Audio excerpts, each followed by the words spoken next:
உயிரின் உயிரான விடுதலை சிறுத்தைகளே, உங்கள் அனைவருக்கும் என்னுடைய பணிவார்ந்த வணக்கத்தை தெரிவித்துக் கொள்கிறேன்.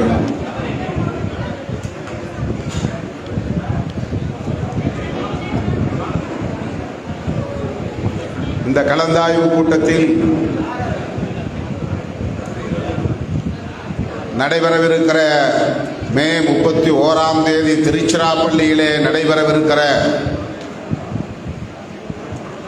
மதச்சார்பின்மை காப்போம் பேரணி குறித்து சில கருத்துக்களை உங்களோடு பகிர்ந்து கொள்ள வந்திருக்கிறேன். ஒவ்வொரு முறையும் நாம் மாநாடு நடத்தினாலும் பேரணி நடத்தினாலும் மாவட்ட வாரியாக நீங்கள் ஒருங்கிணைப்பு பணிகளை மேற்கொள்ளுகிற சூழலில்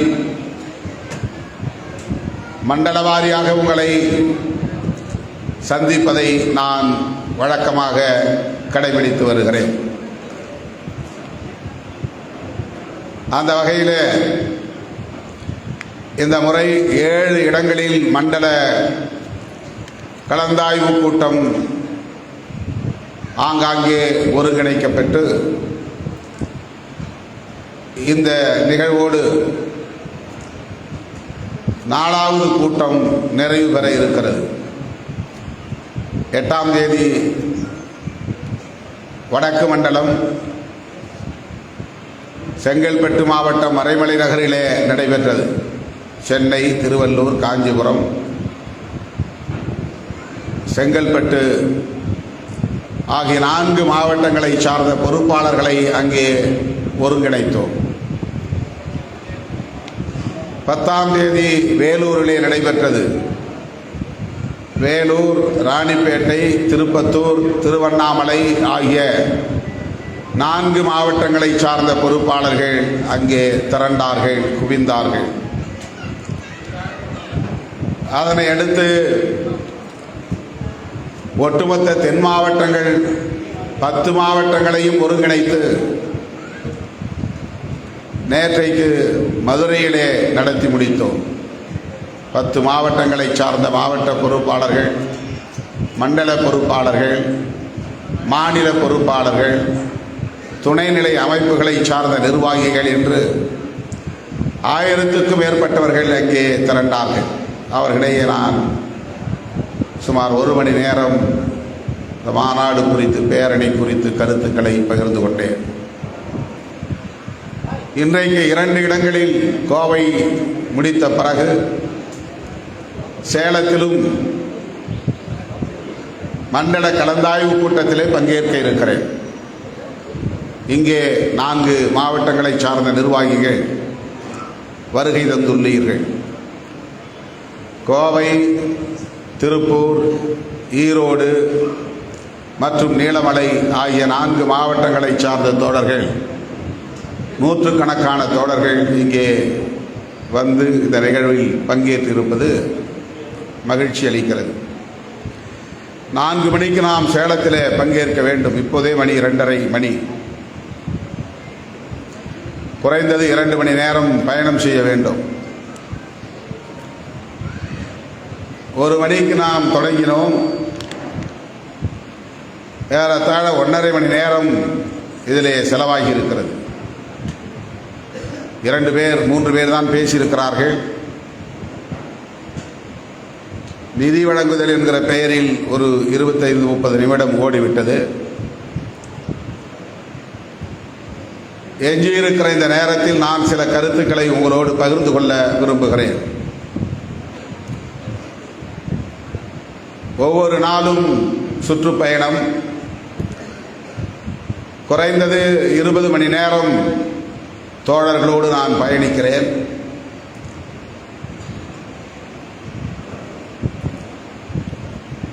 என்றாலும் கூட இன்னும் நாம் அமைப்பு ரீதியாக நம்மை பண்படுத்திக் கொள்ள வேண்டிய தேவை இருப்பதை உணர்கிறேன். அமைப்பு ரீதியாக நம்மை பக்குவப்படுத்திக் கொள்ள வேண்டிய தேவை இன்னும் இருப்பதாக நான் உணர்கிறேன்.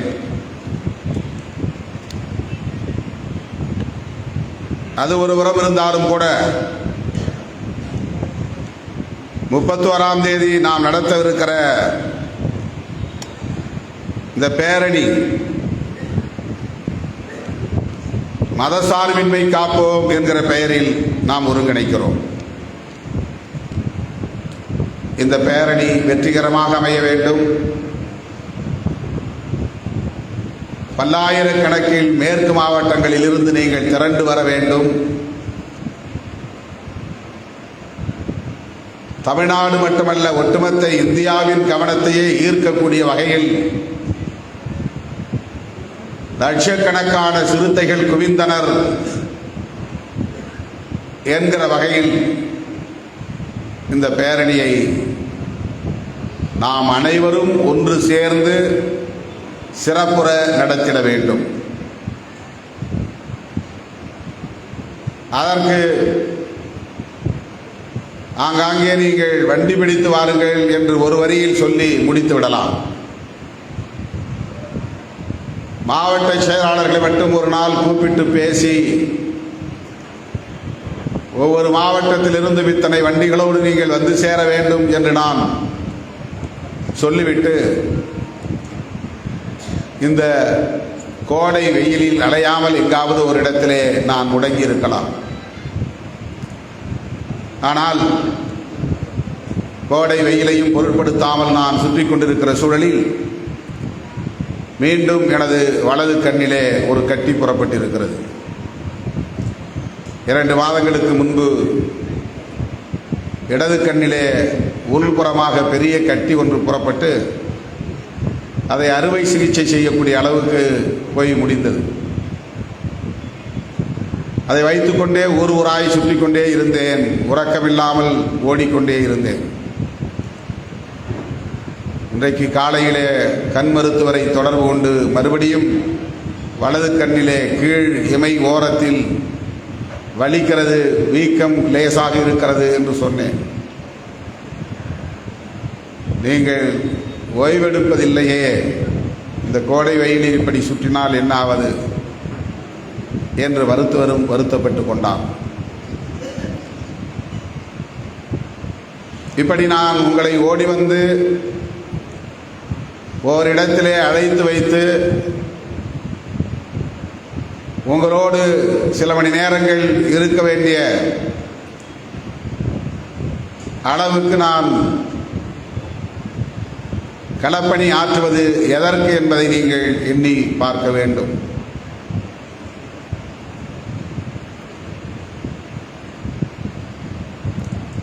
ஏற்கனவே உங்களுக்கு நல்ல அனுபவம் இருக்கிறது. பேரணியை எப்படி வெற்றி பெறச் செய்ய வேண்டும் என்பதை புதிதாக நான் சொல்லி நீங்கள் கற்றுக்கொள்ளப் போவதில்லை. தேசம் காப்போம் பேரணி எவ்வளவு பெரிய தாக்கத்தை ஏற்படுத்தியது என்பதை வரலாறு பதிவு செய்திருக்கிறது. ஊடகங்கள் இருட்டடிப்பு செய்யலாம், நம் கைகளில் சமூக வலைத்தளங்கள் இருக்கின்றன, அவற்றில் பதிவேற்றம் செய்திருக்கிறோம். அரசியல்வாதிகள் நம்மை கண்டுகொள்ளாமல் கடந்து போகலாம், ஆனால் வரலாறு ஒருபோதும் நம்மை அலட்சியப்படுத்தாது. அந்த அளவுக்கு இரவும் பகலும்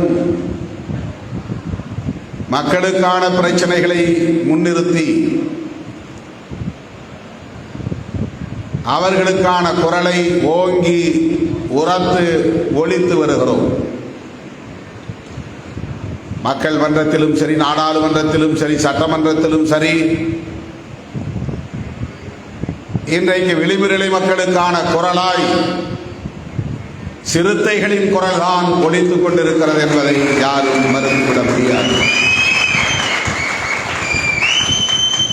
வெறுமென சாதி உணர்வை ஊட்டி அதிலே குளிர்காயக்கூடிய ஒரு அரசியலை நாம் ஒருபோதும் செய்ததில்லை. மதவெறி ஊட்டி அதிலே ஆதாயம் தேடுகிற அற்ப அரசியலை நாம் ஒருபோதும் கையில் எடுத்ததில்லை. நாம் நடத்திய மாநாடுகளை எல்லாம் பட்டியலிட்டு போட்டு பாருங்கள், எழுதி பாருங்கள். ஒவ்வொரு மாநாட்டு தலைப்பும் ஒரு அரசியலை பேசும். ஒவ்வொரு மாநாடும் தமிழக அரசியலின் திசை வழியை மாற்றி அமைக்கும். தமிழ்நாட்டில் இருப்பவர்கள் இப்படித்தான் அரசியல் பேச வேண்டும் என்பதை முன்கூட்டியே தீர்மானிக்கிற ஒரு அரசியல் சக்தியாக இன்றைக்கு நாம் தான் இருக்கிறோம், விடுதலை சிறுத்தைகள் தான் இருக்கிறோம் என்பதை நான் பெருமிதத்தோடு சொல்லிக்கொள்ள கடமைப்பட்டிருக்கிறேன். வந்ததும் பத்திரிகையாளர் ஒரு பெண்மணி கேட்டார், ஒரு தம்பியும் கேட்டார், சட்டப்பேரவை தேர்தலுக்கு எந்த அளவுக்கு நீங்கள் தயாராகி இருக்கிறீர்கள் என்று கேட்டார்.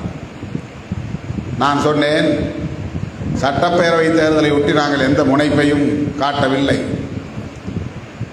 அதை பற்றி நாங்கள் இன்னும் சிந்திக்கவே இல்லை. ஆனால் நாட்டை காப்பாற்றுவதற்காக நாங்கள் சிந்திக்கிறோம், அதற்காக பேரணி நடத்துகிறோம். அரசமைப்பு சட்டத்தை பாதுகாப்பதற்காக நாங்கள் சிந்திக்கிறோம், அதற்காக களம் அமைக்கிறோம் என்று பத்திரிகையாளர்களிடத்தில் நான் இந்த அரங்கில் நுழைவதற்கு முன்பாக சொல்லிவிட்டுத்தான் வந்தேன். அரசியல் களத்தில் ஒவ்வொருவரும் அதிகாரத்தை நோக்கி போட்டி போட்டுக் கொண்டிருக்கிறார்கள். அதற்கேற்ப காய்களை நகர்த்துகிறார்கள். எந்த கூட்டணியிலே சேர்ந்தால் எவ்வளவு இடங்களை பெற முடியும் என்றெல்லாம் கணக்கு போட்டு விவாதங்களை நடத்தி கொண்டிருக்கிறார்கள். ஆனால் நாம் புரட்சியாளர் அம்பேத்கரின் பிள்ளைகள் என்கிற வகையிலே அவர் வகுத்தளித்த அரசமைப்பு சட்டத்தை பாதுகாப்பதற்காக சிந்தித்துக் கொண்டிருக்கிறோம், போராட்ட களத்தை அமைத்துக் கொண்டிருக்கிறோம்.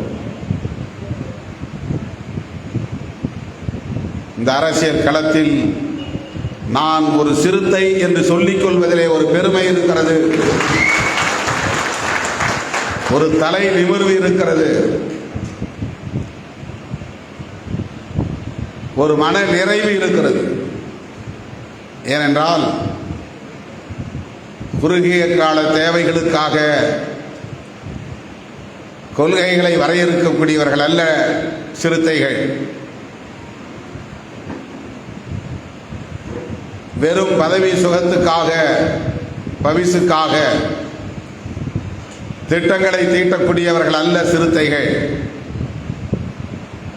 புரட்சியாளர் அம்பேத்கர், தந்தை பெரியார், மாமேதை கார்ல் மார்க்ஸ் போன்ற மாமனிதர்களின் கொள்கை வழியிலே மக்களை அமைப்பாக்க வேண்டும் என்பதில் உறுதிப்பாட்டோடு நிற்பவர்கள் சிறுத்தைகள்.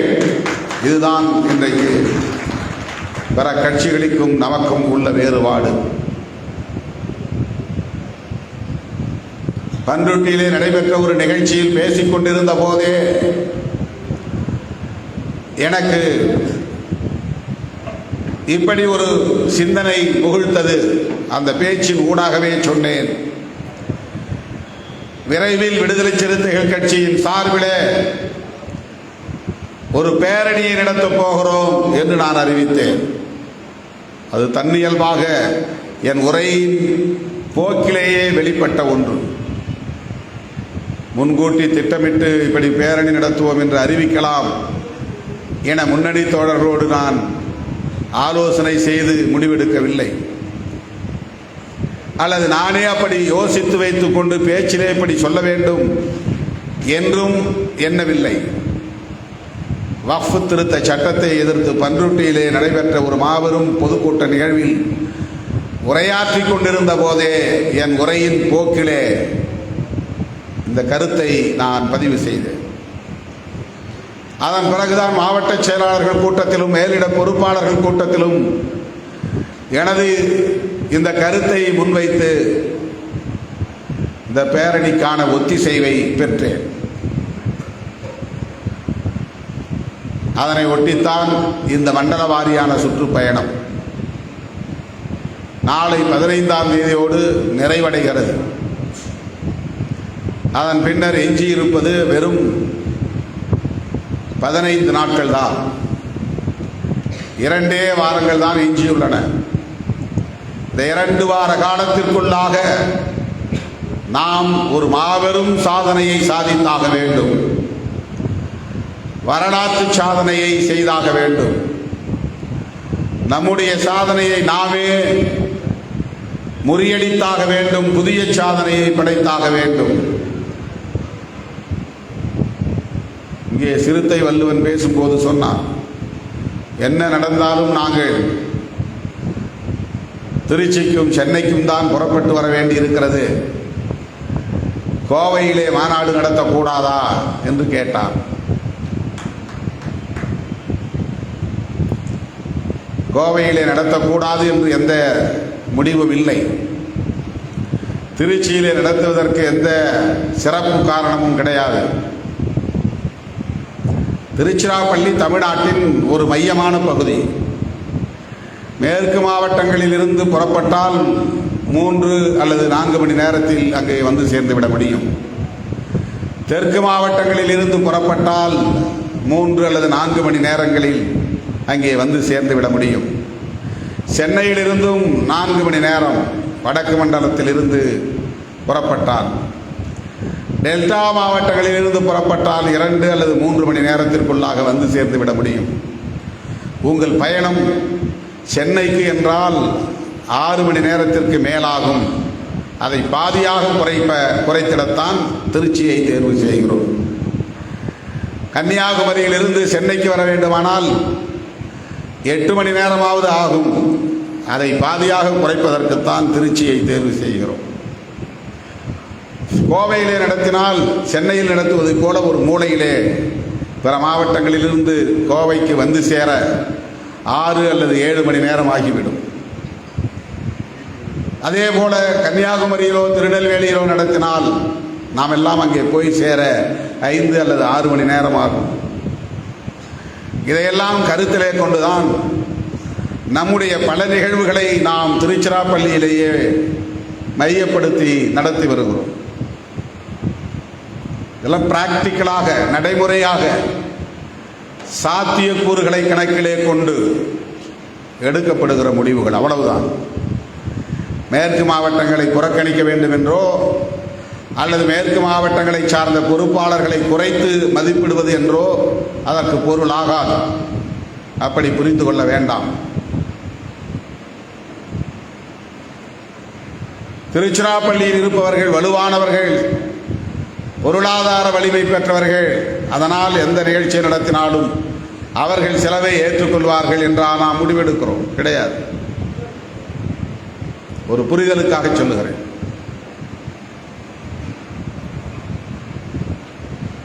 வக்ஃபு திருத்த சட்டத்தை நாடாளுமன்றத்திலே அறிமுகப்படுத்திய போதே விடுதலை சிறுத்தைகள் கட்சியின் சார்பில் கடுமையாக எதிர்ப்பு தெரிவித்தோம்.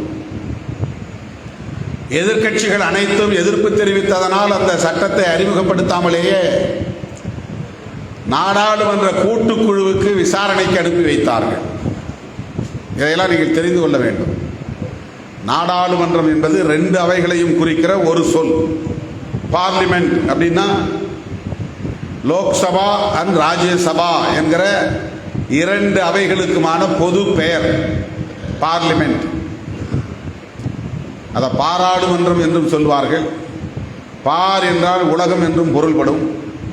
அதனால் நாம் பாராளுமன்றம் என்று சொல்வதை விட நாடாளுமன்றம் என்று சொல்வோம். நாட்டை ஆளுகிற மன்றம், இந்திய நாட்டை ஆளுகிற மன்றம். அதனால் நாடாளுமன்றம். ஆங்கிலத்திலே பார்லிமெண்ட், அதை சிலர் பாராளுமன்றம் என்றும் சொல்லுவார்கள். அங்கே 2 அவைகள் உள்ளன. ஒன்று லோக்சபா. லோக் என்றால் மக்கள்னு அர்த்தம், சபான்னா சபை, மக்கள் அவை. ராஜ்யசபா, ராஜ்யம் என்றால் மாநிலம்னு அர்த்தம். ராஜ்யசபா என்றால் மாநிலங்களிலிருந்து உறுப்பினர்கள் தேர்ந்தெடுக்கப்பட்டு அந்த அவைக்கு வருவார்கள். மாநில சட்டமன்ற உறுப்பினர்கள் வாக்களித்து அதன் மூலம் தேர்ந்தெடுக்கப்பட்டு வருகிறவர்கள் மாநிலங்களவை உறுப்பினர்கள். அது மேலவை அப்படின்னு சொல்லுவாங்க தமிழில். தமிழ்நாட்டில் 2 மன்றம் இருந்துச்சு. கீழே சட்டமன்றம், மேலே சட்ட மேலவை அப்படின்னு சொல்லுவாங்க. இது எம்எல்ஏ அசம்பிளி, அது எம்எல்சி கவுன்சில். இப்போ இல்லை, அது கலைச்சிட்டாங்க. சில மாநிலங்களில் இருக்கு, இன்னும் 2 அவை இருக்கு. இப்போ டெல்லியில் இருக்கிற நாடாளுமன்றத்தில் 2 அவை இருக்கு, ஒன்று லோக்சபா, இன்னொன்று ராஜ்யசபா. இப்போ நாமெல்லாம் மக்களால் தேர்ந்தெடுக்கப்பட்ட உறுப்பினர்கள் 2 பேரும் லோக்சபாவில் இருக்கிறோம். எம்எல்ஏக்களால் தேர்ந்தெடுக்கப்படுகிற எம்பிக்கள் ராஜ்யசபாவில் இருப்பாங்க. நமக்கு ராஜ்யசபாவில் யாரும் இல்லை.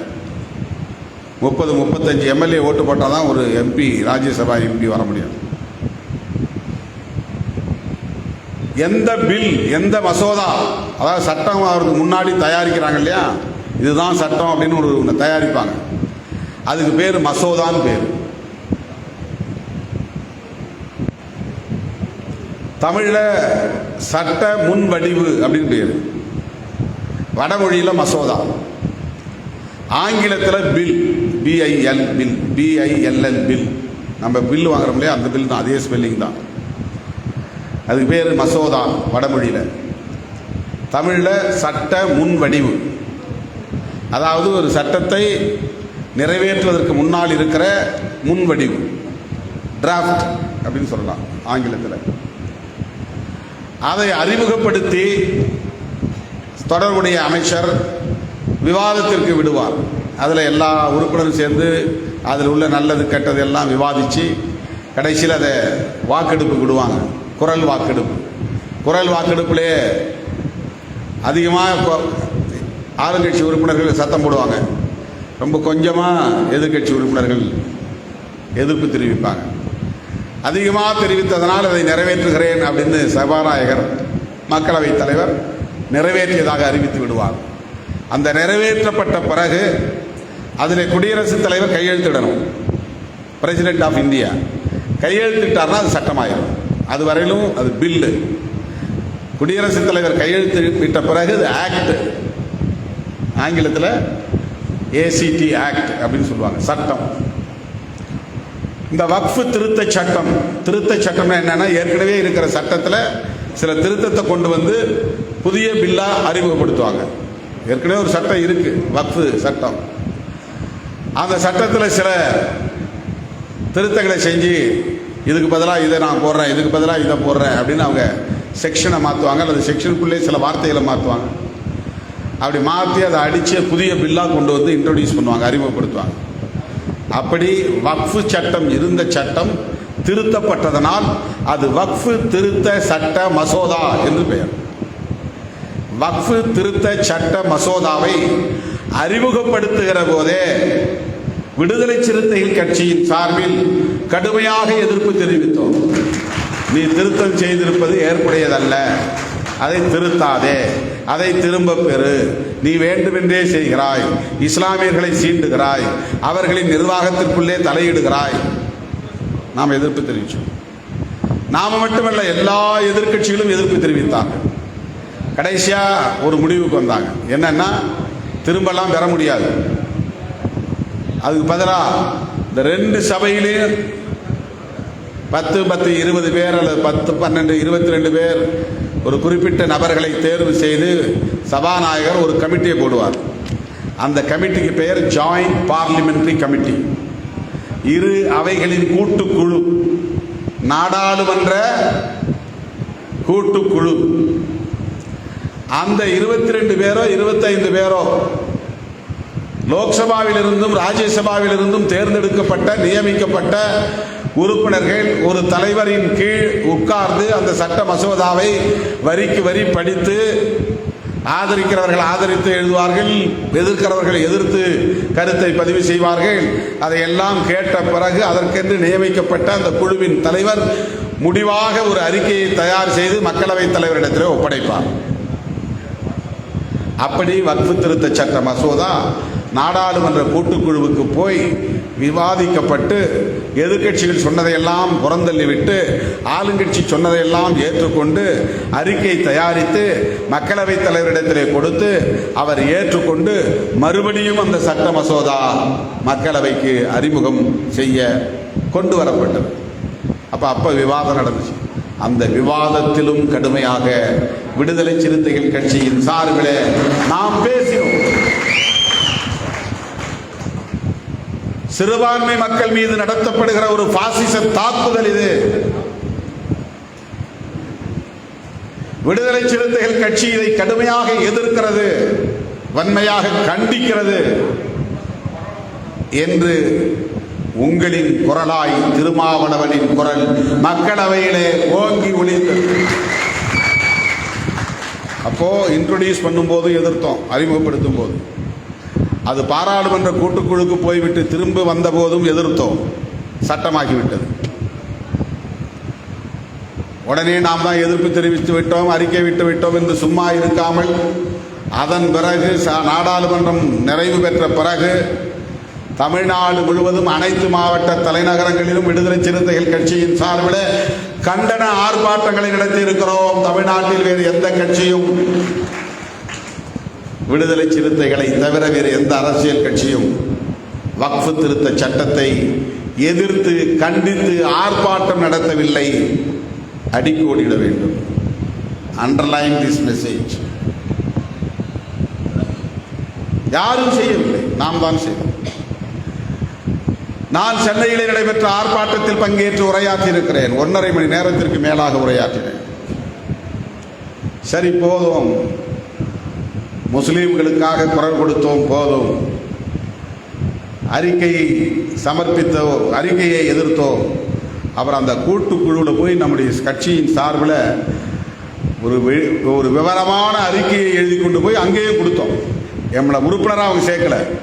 உறுப்பினராக சேர்க்கலனாலும் எங்கள் சார்பு கருத்து இதுதான் அப்படின்னு 7-8 பக்கங்களில் கடிதம் எழுதி அந்த குழுவுக்கே அனுப்பி வச்சோம். ஏன் நாங்கள் எதிர்க்கிறோம், ஏன் அதை நீங்கள் திரும்ப பெற வேண்டும், ஏன் அதை நீங்கள் அறிமுகப்படுத்தக்கூடாது, ஏன் இந்த சட்டத்தை திருத்தக்கூடாது என்றெல்லாம் காரணங்களை எழுதி அந்த நாடாளுமன்ற கூட்டுக்குழுவுக்கும் கொடுத்தோம்.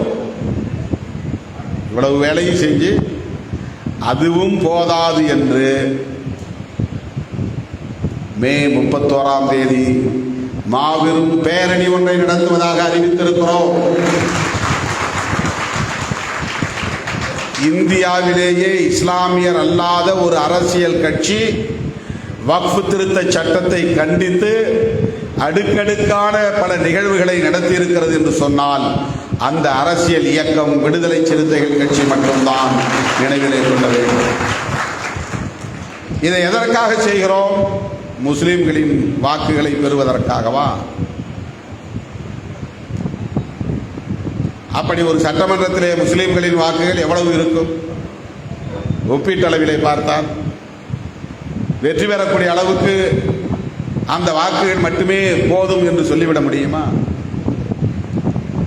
ஒவ்வொரு நாடாளுமன்றத்திலும் முஸ்லிம்களின் வாக்குகள் எவ்வளவு இருக்கும்? தமிழ்நாட்டிலே முஸ்லிம்களின் மொத்த மக்கள் தொகை எவ்வளவு?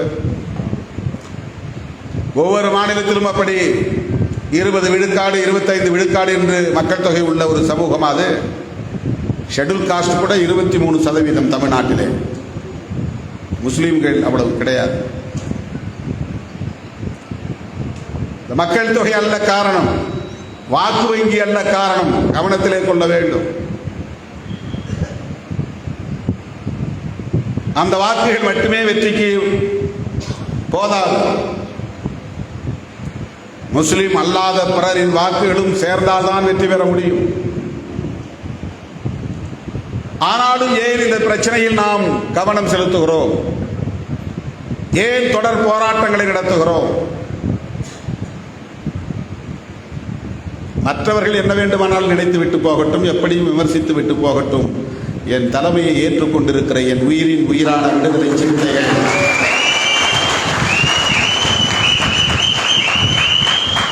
அதை சரியாக புரிந்து கொள்ள வேண்டும், தெளிவாக புரிந்து கொள்ள வேண்டும்.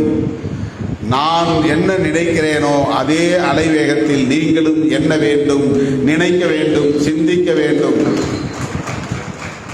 நான் என்ன கோணத்தில் இந்த பிரச்சனைகளை பார்க்கிறேனோ அதே கோணத்தில் நீங்களும் இந்த பிரச்சனைகளை அணுக வேண்டும். நான் இந்த நிலைப்பாட்டை எடுப்பதற்கு என்னென்ன நியாயமான காரணங்களை வைத்திருக்கிறேனோ அந்த காரணங்களை நீங்களும் நியாயம் என்று உணர வேண்டும். இதை சொல்லுவதற்காகத்தான் உங்களை தேடி வருகிறேன். இந்த மண்டல கலந்தாய்வு கூட்டங்களை ஒருங்கிணைக்கிறோம். ஆக மதச்சார்பின்மை காப்போம், இதுதான் பேரணிக்கான பெயர். மற்ற அரசியல் கட்சிகள்லாம் ஏதாவது பொதுவாக எழுச்சி பேரணின்னு வைப்பாங்க, இல்லைன்னா வேற ஏதாவது பேர் வைப்பாங்க. மாநில மாநாடுன்னு சொல்லுவாங்க, 10வது மாநில மாநாடு அப்படின்னு தான் பேர் வைப்பாங்க. இல்லைன்னா முழு நிலவு பெருவிழா அப்படின்னு வைப்பாங்க. அதில் ஒன்றும் பொலிட்டிக்கல் கண்டென்ட் கிடையாது. No political content. எந்த அரசியல் செய்தி அதில் கிடையாது. அதில் பேசிய அத்தனை பேச்சாளர்களின் பேச்செல்லாம் மறுபடியும் நீங்கள் ஒரு தடவை ரிவைன் பண்ணி பாருங்கள், ரீவைன் பண்ணி போட்டு கேட்டு பாருங்கள். நோ பொலிட்டிக்கல் மெசேஜ், ஒரு ஐடியாலஜியும் அதில் இருக்காது. அன்சைன்டிஃபிக் மெசேஜ் தான் இருக்கும். அறிவியலுக்கு புறம்பான செய்திகள், புராண செய்திகள், 21ஆம் நூற்றாண்டுகள் புராண நம்பிக்கை. விடுதலை சிறுத்தைகள் நடத்திய மாநாடுகள், நடத்துகிற மாநாடுகள், நடத்திய பேரணிகள், நடத்துகிற பேரணிகள் ஒவ்வொன்றிலும் ஒரு அரசியல் செய்தி இருக்கும், பொலிட்டிக்கல் கண்டென்ட் இருக்கும். அதுதான் தலைப்பாரு. தேசம் காப்போம் பேரணி, தேசத்தை காப்பாற்றுவதற்காக நாம் ஒருங்கிணைவோம். பாருங்கள், ஏன் தேசத்தை பாதுகாக்கணும்? தேசத்தை காப்பாற்றுவதற்கான தேவை என்ன? யாரால் தேசத்திற்கு ஆபத்து? அதிலிருந்து எப்படி தேசத்தை மீட்பது?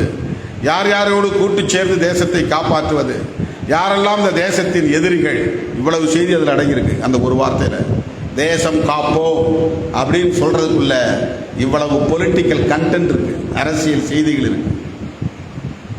வெல்லும் ஜனநாயகம் மாநாடு. சனாதனம் இங்கே கொக்கரிக்கலாம், கொட்டமடிக்கலாம், இறுதியில் ஜனநாயகமே வெல்லும் என்று சொல்லுகிற செய்தி.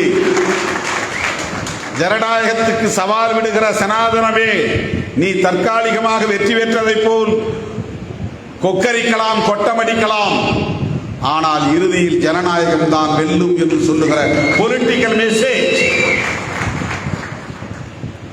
இப்ப சொல்றோம் மதச்சார்பின்மை காப்போம். இதிலே ஒரு பெரிய மெசேஜ் இருக்கு. இந்த ஒரு சொல்லை வைத்துக்கொண்டு ஒரு மாதம் நீங்கள் கருத்தரங்கு நடத்தலாம், 30 நாட்களுக்கு மேல் கருத்தரங்கு நடத்தலாம். மதச்சார்பின்மை அப்படிங்கிற ஒரு டைட்டில் ஒரு நாளைக்கு 10 பேரை பேச வைக்கலாம், 30 நாள் தொடர்ந்து பேச வைக்க முடியும், 300 பேரை பேச வைக்க முடியும். மதச்சார்பின்மை என்கிற ஒரு சொல்லில் அவ்வளவு அரசியல் இருக்கிறது, அவ்வளவு செய்திகள் இருக்கின்றன, அவ்வளவு வரலாறு இருக்கிறது. இதையெல்லாம் நீங்கள் வெறும் சொல்லாக பார்த்துவிட்டு போய்விடக்கூடாது. மதச்சார்பின்மை என்றால் என்ன என்பதை நீங்கள் ஆழ்ந்து சிந்திக்க வேண்டும். சும்மா நீளம் சிவப்பு போட்ட மஃப்ளர் துண்டை போட்டுக்கிட்டு போயிடக்கூடாது. நான் சிறுத்தைன்னு சொல்லியிருந்தா போதா. ஒவ்வொரு டெர்மினாலஜி, ஒவ்வொரு சொல்லுக்கும் என்ன பொருள் என்பதை நீங்கள் புரிந்து களமாட வேண்டும். அதன் பின்னணி வரலாற்றை தெரிந்து அரசியல் செய்ய வேண்டும். மதச்சார்பின்மை என்பது இன்றைக்கு ஆபத்தான ஒரு சூழலில் இருக்கிறது. அதனால் மதச்சார்பின்மை காப்போம், இதான் மெசேஜ். அப்படின்னா மதச்சார்பின்மைனா என்ன? மதத்தை சார்ந்து இருத்தல் கூடாது. மத சார்பின்மை, இன்மைனா இல்லைன்னு அர்த்தம், கூடாதுன்னு அர்த்தம், வேண்டான்னு அர்த்தம், மறுப்புன்னு அர்த்தம். சார்பு இன்மை, மதத்தை சார்ந்திருப்பது கூடாது, அதான் மதச்சார்பின்மை. யார் மதத்தை சார்ந்திருக்க கூடாது? நீயோ நானோ அல்ல. நீ எந்த மதத்தையும் சார்ந்திருக்கலாம், நான் எந்த மதத்தையும் சார்ந்திருக்கலாம். இந்தியாவில் இருக்கிற 140 கோடி மக்களும் மதம் சார்ந்து இருக்கலாம், மதம் வேண்டாம் என்றும் இருக்கலாம். அது அந்த தனி நபரின் விருப்பம். வேறு யாருக்கு மதசார்பின்மை? அரசுக்கு மதசார்பின்மை. எது அரசு? டெல்லியில் இருப்பதுதான் அரசு. மாநிலங்களில் இருக்கிறதெல்லாம் பிரான்ச். அரசமைப்பு சட்டத்தின்படி யூனியன் கவர்மெண்ட் ஆஃப் இந்தியாங்கிறது தான் கான்ஸ்டிடியூஷன் பிரகாரம், அதுதான் ஃபெடரல் சிஸ்டத்தின் அடிப்படையிலான ஒரு ஒன்றியம், ஒரு மாநில அரசுகளின் ஒன்றியம், அதிக அதிகாரம் கொண்ட அரசு, கொள்கைகளை முடிவு செய்கிற அரசு, சட்டங்களை, பெரும்பான்மையான சட்டங்களை தீர்மானிக்கிற அரசு, குடியரசுத் தலைவரை தலைமையாக கொண்டிருக்கிற அரசு, அந்த அரசு, அதன் கிளையாக இருக்கிற மாநில அரசு மதம் சார்ந்து இயங்கக்கூடாது. அரசுக்கு மத சார்பு கூடாது. இதுதான் நமது அரசியலமைப்பு சட்டத்தின் உயிர் மூச்சு கோட்பாடு. வடமொழியில் சொல்லணும்னா ஆன்மான்னு சொல்லலாம். கான்ஸ்டிடியூஷனுடைய ஆன்மா எது? ஆன்மான்னா உயிர் மூச்சு. கான்ஸ்டிடியூஷன் என்கிற அரசமைப்பு சட்டத்தின் ஆன்மா எது? செக்யூலரிசம். ஆங்கிலத்தில் செக்யூலரிசம். இந்த வார்த்தையில நீங்க திருப்பி திருப்பி சொல்லி பழகணும். மேடையில் பேச சொன்னாதான் இந்த வார்த்தையை கற்றுக்கணும்னு நினைக்கக்கூடாது. நீங்கள் கீழே உட்கார்ந்துருக்கும் போது, டிஸ்கஷனில் இருக்கும்போது இந்த சொல்லாடல்கள் உங்களுக்கு வரணும். மதச்சார்பின்மைன்னு சொல்கிற போது செக்யூலரிசம் என்கிற ஆங்கில சொல்லு உங்களுக்கு சேர்ந்து மைண்டுக்குள்ளே வரணும். அரசமைப்பு சட்டத்தில் நிறைய பக்கங்கள் இருக்கு, நிறைய உறுப்புகள் இருக்கு. உறுப்புன்னு ஏன் சொல்றோம்னா, மற்ற சட்டங்கள் இருக்கிறதெல்லாம் செக்ஷன் சொல்லுவோம். செக்ஷன் 302 அப்படின்னு ஐபிசியில் இருந்துச்சு, இப்போ அது மாறி போயிடுச்சு. 302வது விதி, ஏற்கனவே 301 விதி மேலே இருக்கு. 302வது விதி, அது ஆங்கிலத்தில் செக்ஷன் சொல்லுவாங்க. கான்ஸ்டிடியூஷனில் ஒவ்வொன்றையும் செக்ஷன் என்று சொல்வதில்லை, ஆர்டிக்கிள்னு சொல்லுவாங்க. ஆர்டிக்கிள்னு ஆங்கிலத்தில் பேரு, அதை தமிழில் உறுப்பு அப்படின்னு சொல்லுவோம். ஒவ்வொரு செக்ஷனும், உங்களுக்கு புரியுறதுக்காக சொல்றேன், ஒவ்வொரு செக்ஷனும் இந்த தேசத்தின் உறுப்புகள் என்பதை போல ஆர்டிக்கிள்.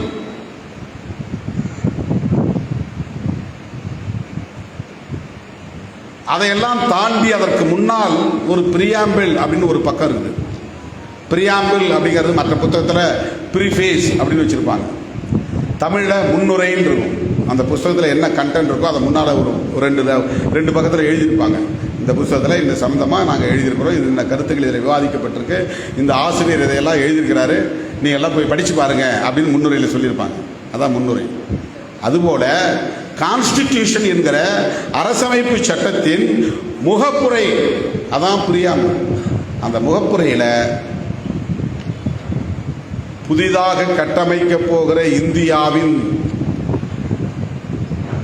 அடிப்படையான கோட்பாடுகள், உயிர் மூச்சு கோட்பாடுகள் அடங்கி இருக்கின்றன. அதில் ஒரு 7 சொற்களை மட்டும் உங்களுக்கு நான் சொல்ல விரும்புகிறேன். முதல்ல 3 சொற்கள் இசம் இசம் இசம்னு முடியும். 1 செக்யூலரிசம், அதான் மதச்சார்பின்மை. 2 புளூரலிசம், அது பன்மைத்துவம். 3 ஃபெடரலிசம், அது கூட்டாட்சி தத்துவம். இந்த 3ம் கான்ஸ்டிடியூஷன்ல இருக்கு. அடுத்து இன்னும் ஒரு 4 முக்கியமான கோட்பாடுகள் இருக்கு.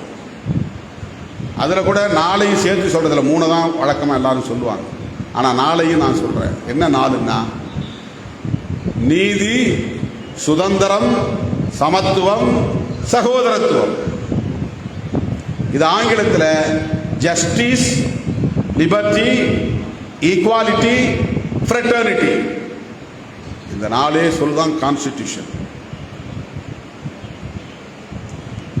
டெல்லியில் உருவாக போகிற அரசு எப்படிப்பட்ட அரசாக இருக்கும் அதை சொல்றாங்க. அதுல டெல்லியில் நாங்கள் உருவாக்க போகிற அரசு, பிரிட்டிஷ்காரன் போயிட்டான், வெள்ளைக்காரனை விரட்டி விட்டுட்டோம், நாடு சுதந்திரம் ஆயிருச்சு, இப்போ எங்களுக்கு நாங்களே ஒரு சட்டம் எழுதிட்டோம். 1935 அவன் ஒரு சட்டம் வச்சிருந்தான், கவர்மெண்ட் ஆஃப் இந்தியா ஆக்ட்னு. அந்த சட்டத்தை நாங்கள் தூக்கி எறிஞ்சிட்டோம். எங்களை நாங்களே ஆண்டு கொள்வதற்கான ஒரு அரசமைப்பு சட்டத்தை எழுதி கொண்டோம். அந்த சட்டம் கான்ஸ்டிடியூஷன் ஆஃப் இந்தியா. அந்த சட்டம் 1950 ஜனவரி 26 நடைமுறைக்கு வருகிறது. அதுதான் குடியரசு. குடினா மக்கள், அரசுனா மக்களால் உருவாக்கப்படுகிற அரசு, மக்கள் அரசு. ஆனா சுதந்திரம் அடைஞ்சு 47, ஆகஸ்ட் 15 1947 இந்த நாடு சுதந்திரம் அடைந்தது. வெள்ளைக்காரன் போய்விட்டான். ஆனால் அதிலிருந்து 48, 49, 50 ஜனவரி 26 வரையில் அவன் சட்டம் தான் இருந்துச்சு. கவர்மெண்ட் ஆஃப் இந்தியா ஆக்ட் தான் இருந்துச்சு. அவன் வெளில போயிட்டான். அதுக்கு இடையில எழுதின சட்டம், அந்த எழுதிய தலைவர் தான் புரட்சியாளர் அம்பேத்கர் அவர்கள். அந்த சட்டம் நடைமுறைக்கு வந்த நாள் ஜனவரி 26, 1950. அப்போ அந்த சட்டத்தில் என்ன சொல்லியிருக்குன்னா, நாங்கள் இன்றைக்கு இந்திய குடிமக்களாகி நாங்கள் எல்லோரும் சேர்ந்து ஒருமித்த கருத்தின் அடிப்படையிலே ஒரு அரசை உருவாக்குகிறோம். அந்த அரசு இறையாண்மையுள்ள, சமதர்மம் உள்ள, ஜனநாயக, மதசார்பற்ற ஜனநாயக குடியரசு. அம்பேத்கர் அரங்கேற்றம் செய்யும் போது 3 வார்த்தை தான் இருந்துச்சு. இறையாண்மையுள்ள ஜனநாயக குடியரசு. 1976 இந்திரா காந்தி அம்மையார் அதிலே ஒரு திருத்தம் கொண்டு வந்து அதனுடைய உண்மையான கோட்பாடுகளுக்கு இன்னும் வலு சேர்க்க வேண்டும் என்று சமதர்மம் உள்ள மதசார்பற்றங்கிற 2 வார்த்தையை சேர்க்கிறாங்க. ஆங்கிலத்தில் அந்த வார்த்தைகள் என்னன்னா, நல்லா கவனிக்கணும் நீங்க, சாவரின். சாவரின்னா இறையாண்மை உள்ள. இறையாண்மை உள்ளனா என்ன அர்த்தம்னா, எங்களை நாங்களே ஆண்டு கொள்ளக்கூடிய வலிமை உள்ள, எங்களை வேறு எந்த நாட்டுக்காரனும் ஆள முடியாது, நாங்கள் வேறு எந்த நாட்டுக்காரனையும் சார்ந்து இல்லை, இனி எவனும் எங்கள் நிலைப்பாட்டில், கொள்கையில் தலையிட முடியாது, தலையிடக்கூடாது. அமெரிக்கா ட்ரம்ப் தலையிட்டாங்கிறது வேற விஷயம். இந்தியா பாகிஸ்தான் சண்டையில் அவன் போய் நான் போரை நிறுத்திட்டேன், 2 பேரும் இனிமேல் போராட மாட்டாங்கன்னு அவன் சொல்கிறான். அது சொல்லக்கூடாது. அப்படி சொன்னால் அது சாவரின்ட்டியை டேமேஜ் பண்ணதா அர்த்தம். இந்திய அரசுக்கு இறையாண்மை இல்லைன்னு அர்த்தம். அமெரிக்கா சொல்கிறதை கேட்டுட்டு இவங்க 2 பேரும் வாய மூடிட்டு இருக்கிறாங்க. பாகிஸ்தானுடைய அதிபரும் வாய மூடிட்டு இருக்கிறான், இந்தியாவுடைய பிரதமரும் வாய மூடிட்டு இருக்கிறான். இந்த 2 நாட்டுக்கு இடையிலான பிரச்சனைகளை அவன் பஞ்சாயத்து பேசட்டும், அது வேற விஷயம். ஆனால் நாங்கள் போரை நிறுத்திட்டேன்னு ஒன்று மோடி சொல்லியிருக்கணும், அல்லது அங்கே இருக்கிறவன் எவனாவது சொல்லியிருக்கணும். 2 பேரும் சொல்லலை. அப்போ இவங்க 2 பேரையும் அவன் சின்ன பிள்ளையா பார்க்குறான். நீங்கள் 2 பேரும் விளையாண்டுக்கிட்டு இருக்கேன், நான் எல்லாத்தையும் பேசி முடிக்கிறேன், நான் அறிவிக்கிறேன், இனிமேல் யாரும் சண்டை போட்டுக்க மாட்டாங்க, டொனால்டு ட்ரம்ப் அறிவிக்கிறான். அது பிற நாடுகளின் தலையீடுன்னு அர்த்தம். தலையீடு செய்கிறதுனா சாவரின்ட்டி இல்லைன்னு அர்த்தம், இறையாண்மை இல்லைன்னு அர்த்தம். தலையிட முடியாது, தலையிடக்கூடாது. அந்த வலிமை இருந்தால் அந்த அரசுக்கு இறையாண்மை உள்ள அரசுன்னு அர்த்தம். Sovereign, socialist. கல்வி வேண்டியவர்களுக்கு கல்வி கொடுப்போம், உணவு வேண்டியவர்களுக்கு உணவு தருவோம், உடை வேண்டியவர்களுக்கு உடையை தருவோம், கருத்து சொல்லுகிற உரிமையை தருவோம், போராட்டம் நடத்துகிற உரிமையை தருவோம், சங்கம் அமைக்கிற உரிமையை தருவோம். இதெல்லாம் சோசலிசம். பெண் உரிமை சோசலிசம். யாரும் இங்கே பசியாக கிடக்கக்கூடாது, எல்லாருக்கும் சாப்பாடு கிடைக்கும். யாரும் இங்கே படிக்காமல் இருக்கக்கூடாது, எல்லாரும் படிக்கணும். யாரும் இங்கே நோய்வாய்ப்பட்டு முடங்கி கிடக்கக்கூடாது, எல்லாருக்கும் மருத்துவம் கிடைக்கணும். இதெல்லாம் நடைமுறைப்படுத்தினா அதுக்கு பேர் சோசலிஸ்ட். அப்படி ஒரு கவர்மெண்ட் வரும், அந்த கவர்மெண்ட்டுக்கு பேர் சோசலிஸ்ட் கவர்மெண்ட். அடுத்து செக்யூலர், மதசார்பற்ற. இந்த அரசு எந்த மதத்துக்கும் ஆதரவாகவும் இருக்காது, எந்த மதத்துக்கும் எதிராகவும் இருக்காது. அதான் அர்த்தம் செக்யூலர். இந்த மதம் எங்களுக்கான பெரும்பான்மை மக்களின் மதம், அதனால் அரசாங்கத்தின் மதம் இதுதான் அப்படின்னு இதை டிக்ளேர் பண்ணாது. யாரும் எந்த மதத்திலும் இருக்கலாம், அதை கொடுத்துட்றோம், சுதந்திரத்தை கொடுத்துட்றோம். ஆனால் அரசாங்கம் எந்த மதத்தையும் சார்ந்து இருக்கக்கூடாது. அப்புறம் ஜனநாயக குடியரசு. ஜனநாயகம்னா உங்களுக்கு தெரியும், democratic. Sovereign, socialist, secular, democratic, ஜனநாயக குடியரசு, ரிபப்ளிக். ரிபப்ளிக்னா குடியரசு. இந்த அரசாங்கம் எப்படிப்பட்டதுன்னு டிஃபைன் பண்றார் அம்பேத்கர்.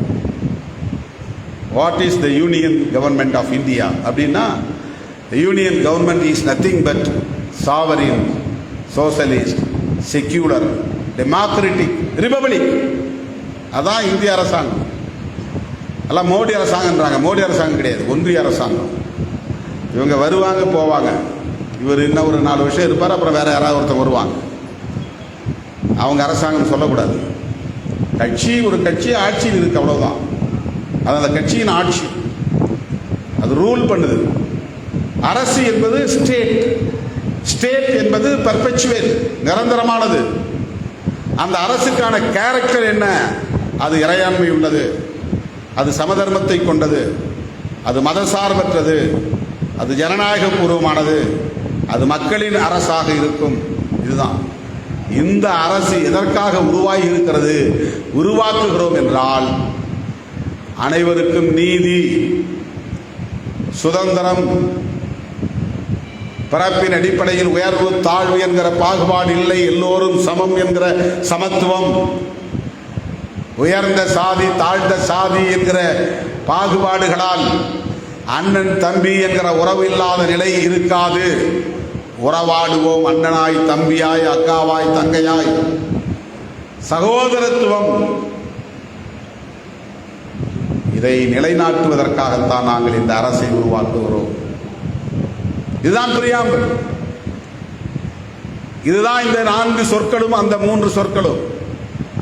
இவைதான் கான்ஸ்டிடியூஷன் என்கிற அரசமைப்பு சட்டத்தின் உயிர் மூச்சு கோட்பாடுகள். அதுல மிக முக்கியமானது, பெரிய அளவில் விவாதிக்கப்பட்டது, நீண்ட நெடிய விவாதத்திற்கு உட்படுத்தப்பட்டது, இந்த அரசுக்கு மதம் வேண்டுமா வேண்டாமா என்பதுதான். இந்த அரசு மதசார்ந்த அரசா மதசார்பற்ற அரசா என்பதுதான். இங்கேதான் அம்பேத்கர் இருக்கிறார், புரட்சியாளர் அம்பேத்கர். அறிவாண்மை என்பது என்ன என்பது தீர்மானிக்கப்படுகிறது. அவர் மட்டும் அந்த இடத்திலே இல்லாமல் இருந்திருந்தால் என்ன ஆகியிருக்கும் தெரியுமா? புரட்சியாளர் அம்பேத்கர் மட்டும் இந்திய அரசமைப்பு சட்டத்தை எழுதக்கூடிய குழுவின் வரைவு குழுவின் தலைவராக பொறுப்பேற்காமல் இருந்திருந்தால் அந்த இடத்தில் அம்பேத்கரே இல்லாமல் இன்னொரு தலித், ஜனநாயக பார்வை இல்லாத ஒரு தலித் இருந்திருந்தாலும் என்ன ஆகியிருக்கும் என்றால், இந்து மதம்தான் இந்தியாவின் அரச மதம் என்று அறிவித்திருப்பார்கள். அப்படி அறிவித்தால் என்ன தவறு? பாகிஸ்தான் இஸ்லாம் மதத்தை தங்களின் அரச மதம் என்று அறிவித்திருக்கிறார்களே, இலங்கை பௌத்த மதத்தை தங்களின் அரச மதம் என்று அறிவித்திருக்கிறார்களே,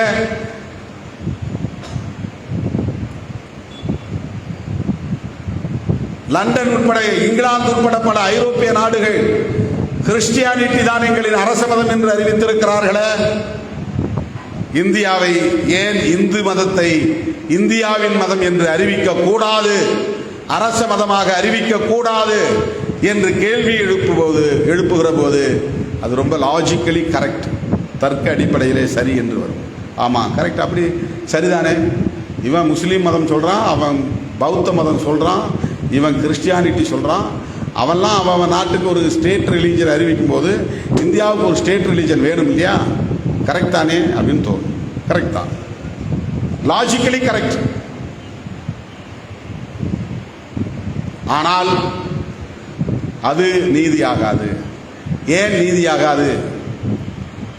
ஏன் நீதியாகாது என்றால், நீங்கள் எந்த மதத்தை இங்கே அரச மதமாக அறிவிக்க நினைக்கிறீர்களோ அந்த மதம் இந்த உயிர் மூச்சு கோட்பாடுகளுக்கு எதிராக இருக்கிறது. குறிப்பாக சுதந்திரம், இது சுதந்திரத்தை மறுக்கிறது. இந்த தெருவில் நடக்காதேன்னு சுதந்திரத்தை மறுக்கிறது. இந்த கோவிலில் நுழையாதே என்று சுதந்திரத்தை மறுக்கிறது. இந்த ஆற்றில் இந்த துறைப்பாட்டில் இறங்காதே என்று சுதந்திரத்தை மறுக்கிறது.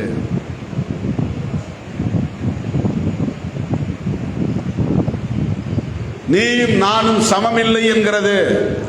பிறப்பால் பார்ப்பனர்கள் உயர்ந்தவர்கள், மற்றவர்கள் எல்லோரும் அந்த பார்ப்பனர்களுக்கு தாழ்ந்தவர்கள் என்று சொல்லுகிற தர்மம் சனாதன தர்மம். அதை உயிர் மூச்சு கோட்பாடாக கொண்டிருக்கிற மதம் இந்து மதம். சகோதரத்துவமே இல்லை. அண்ணன் தம்பின்னு உறவாட முடியாது. ஒரே சாதிக்குள்ளே அண்ணன் தம்பி மாமன் மைத்துனன் என்று உறவாட முடியும். இன்னொரு சாதிக்காரன் இன்னொரு சாதியை பார்த்து அவன் சகோதரத்துவத்தை போற்றுவதில்லை. ஏற்றுக்கொள்வதில்லை, அனுமதிப்பதில்லை, அங்கீகரிப்பதில்லை. அந்த மதம் ஏற்காது. அந்த மதமே அப்படித்தான், அதனுடைய கொள்கையே அப்படித்தான். உலகத்தில் தோன்றிய எல்லா மதங்களும் சகோதரத்துவத்தை முதன்மையானதாக, அடிப்படையானதாக கொண்டிருக்கிறது. இதெல்லாம் நீங்க ரொம்ப தெளிவாக புரிஞ்சுக்கணும். ஏன் நாம் இந்தியா கூட்டணியில் இருக்கிறோம், ஏன் திமுக கூட்டணியில் நம்ம தொடர்றோம் அப்படிங்கிறதுக்கெல்லாம் இந்த சித்தாந்த புரிதல் தான் அதுக்கு காரணம். வேற ஒரு காரணமும் கிடையாது. சமூக வலைத்தளங்களில் எவனாவது வாய்க்கு வந்தபடி பேசிக்கிட்டு இருப்பான். நம்மளை பேசி அவனுக்கு பிழைப்பு கிடைக்குது, அவ்வளோதான். நம்மளை திட்டினா அவனுக்கு 200 ரூபா பணம் கிடைக்கும். பொறுக்கி தின்பதற்காக நம்மை திட்டுகிறார்கள், வசைப்பாடுகிறார்கள். ஏதோ திருமாவளவன் பேரை சொல்லி பிழைச்சிட்டு போகட்டும், பொறுக்கி தின்னட்டும். அந்த அவதூறுகளை நாம் பொருட்படுத்த தேவையில்லை. நமக்கென்று ஒரு பார்வை இருக்கிறது, நமக்கென்று ஒரு புரிதல் இருக்கிறது, நமக்கென்று ஒரு தேவை இருக்கிறது. நாம் அம்பேத்கரின் பிள்ளைகள், பெரியாரின் பிள்ளைகள். அதனால் இந்த பார்வையை கொண்டிருக்கிறோம், அவ்வளவுதான். இந்த அடிப்படையை நாம் புரிந்து கொள்ள வேண்டும். ஆகவே அம்பேத்கர் காலத்திலேயே ஜவஹர்லால் நேரு, சர்தார் பட்டேல், கோபாலகிருஷ்ண கோகலே, பால கங்காதர திலகர், இப்படி பல தலைவர்கள், மகாத்மா காந்தி உட்பட எல்லோரும் விவாதித்தார்கள். கடைசியா ஒரு முடிவு வந்தாங்க, செக்யூலர் என்பதுதான் சரி, இந்த நாட்டுக்கு மதம் தேவையில்லை, அரசுக்கு மதம் தேவையில்லை, மதம் என்பது மக்களுக்கானது, அரசுக்கானது அல்ல என்ற முடிவை எடுத்தார்கள். அதுதான் செக்யூலரிசம். மதம் என்பது மக்களுக்கானது, அரசுக்கானதல்ல. அதான் செக்யூலரிசம். அதில் என்ன பெரிய ஆச்சரியப்படக்கூடிய ஒன்று என்றால், சனாதனத்தின் மீது தீவிரமான பிடிப்பு கொண்ட மகாத்மா என்று போற்றப்படக்கூடிய காந்தியடிகளே அரசுக்கு மதம் வேண்டாம் என்று சொன்னால், அம்பேத்கரின் கருத்தும் காந்தியடிகளின் கருத்தும் இந்த புள்ளியில் உடன்பட்டது. இது வரலாற்றில் ரொம்ப முக்கியமான செய்தி, யாரும் சொல்லாத செய்தி, திருமாவளவன் திரும்ப திரும்ப சொல்லுகிற முக்கியமான செய்தி. இந்தியாவிலேயே யாரும் இதை சொல்லல. காந்தியடிகளுக்கு அம்பேத்கருக்கு முரண்பாடு இருந்தது எல்லாரும் சொன்னாங்க. காந்தியடிகளுக்கு அம்பேத்கருக்கு ஒரு புள்ளியில உடன்பாடு இருந்தது என்பதை நாம் தான் திரும்ப திரும்ப சொல்லி வருகிறோம். அது என்னன்னா, அவரும் செக்யூலர், இவரும் செக்யூலர். ரெண்டு பேருமே இந்த அரசுக்கு மதம் வேண்டாம். அன்னைக்கு ஒருவேளை காந்தி இல்லை இல்லை இந்த அரசாங்கத்துக்கு மதம் வேணும், நேருங்கவா நான் சொல்றதை கேளு, அம்பேத்கர் அப்படி ஏதாவது இடக்கு முடக்கா பண்ணிக்கிட்டு இருப்பாரு, அதுக்கெல்லாம் நீ ஒத்துக்காத, இந்த அரசாங்கத்துக்கு ஒரு ஸ்டேட் ரிலீஜன் வேணும், ஹிந்து ரிலீஜன் தான் ஸ்டேட் ரிலீஜன் டிக்ளேர் பண்ணு, அரசமைப்பு சட்டத்தில் அதை கொண்டு வா அப்படின்னு சொல்லி இருந்தால் நேருவால் அதை மீறி இருக்க முடியாது. ஏன்னா காந்தி இல்லாமல் நேரு கிடையாது. அப்படி மீறதா இருந்தா நேருவை தூக்கி போட்டிருப்பாங்க, வேற ஆளை கொண்டு வந்திருப்பாங்க. பட் பட்டேலை கொண்டு வந்திருப்பாங்க பிரதமரா. பட்டேலை வரவிடாம தடுத்ததற்கு அது ஒரு காரணம். ஏன்னா பட்டேலுக்கு அப்படி ஒரு சிந்தனை இருந்தது.